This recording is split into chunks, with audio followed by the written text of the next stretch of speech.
Okay, welcome to the Cockfosters edition of Making Sense of Shit I Filmed. To understand Cockfosters, you must first understand the story of Trent, which was home to Major Walt Wingfield, the man who invented lawn tennis. That was his house there, you saw very briefly.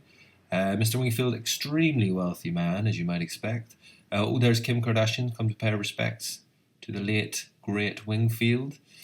Yes, pretty much owned the entirety of the area that is now known as Cockfosters. It was very green back in the day, still very green now, Trent Park, although it does form a bit more of an urban area now. Look, there's some people in the park, there's I don't know, a tree. Somebody's obviously tried to smoke that leaf, getting a bit carried away with themselves. That's one of those trees in the world that was used as the inspiration for The Hobbit. Oh, look, see how happy that dog is. It was that kind of area, that kind of vibe. But in the 60s, after the war and whatnot, people needed to find a home. Oh, there's Martin Keown getting on the train there. If you see him, look how excited the kids are. I don't know, they're all trinkets from Wingfield's house, I suppose. Yes, anyway, mid-century needed space for people, so they decided to expand on the area that was Trent. Look at these lovely mid-century buildings here. The idea was they would move affluent people into the area and all be very white and middle class and everything would be fine. They tried to lure people in with the promise of a cemetery, the Trent Park Cemetery there, locked overnight to keep the ghosts out. That's actually where Jean-Claude Van Damme is buried. But this is the dark secret of Trent Park. See that pineapple there? Well, the story goes that inventor of tennis Wingfield had said that the 125th winner of Wimbledon would have the privileges of renaming the area.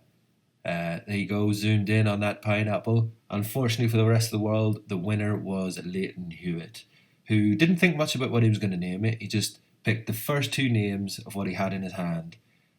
So that is why we have the compound Cockfosters. White middle class people that moved that didn't like it basically abandoned it immediately. That was Victoria Wood's house. She wouldn't move into it now anyway. That was the school. I think they've just boarded up trees there. Maybe the ants didn't want to live there or whatever. If you look in the background, that's actually where Elton John lives these days. That's Elton John's skip. Chris Boardman was meant to move in, abandoned his house. That's a doorbell to precisely nothing.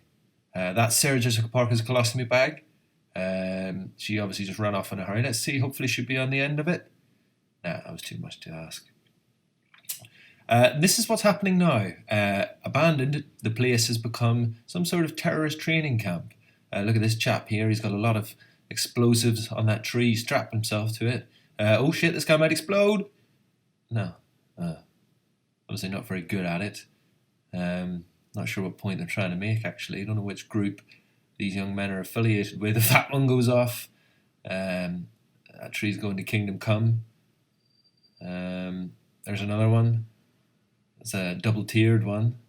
Look, here he is making a propaganda video. Presumably that'll go on Twitter, YouTube.